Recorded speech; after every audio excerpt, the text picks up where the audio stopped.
யோக நிலையில் ஓவியம் வரையும் உலக சாதனையாளர் ராமமதியழகன், VK அட்ரஸ், புதுச்சேரி மாநிலம். Digital encyclopedia of Kerala tourism என்ற புதிய டிஜிட்டல் நூலை கேரள அரசால் வெளியிடப்பட்டுள்ளது. இது இந்தியாவிலேயே முதல் முறையாக கேரள அரசால் வெளியிடப்பட்ட ஒரு சிறப்பு நூலாகும்.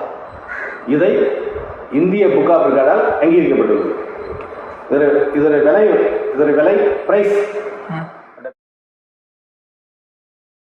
சுற்றுலா பற்றிய புதுமையான டிஜிட்டல் டைரக்டரி என்று இந்திய புக் ஆஃப் ரெக்கார்டால் இது அங்கீகரிக்கப்பட்டுள்ளது.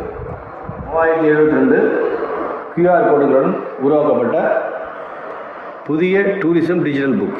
கேரள மாநிலத்தில் உள்ள டிராவல் ஏஜென்சிகளின் பிஸ்னஸை டபுளாக்க இது ஒரு சிறப்பு டூலாக பயன்படும். புதிய டிஜிட்டல் டைரக்டரியை இந்தியாவில் உள்ள அனைத்து சுற்றுலா ஏஜென்சிகளும் வாங்கி பயன்பெறக்கூடிய ஒரு சிறப்பு டிஜிட்டல் டூலாகும். இந்த புதிய டிஜிட்டல் புக் திருவனந்தபுரம் டைரக்டரி பப்ளிஷால் வெளியிடப்பட்டது. இதை அனைவரும் வாங்கி பயன்பெறுங்கள். வணக்கம்.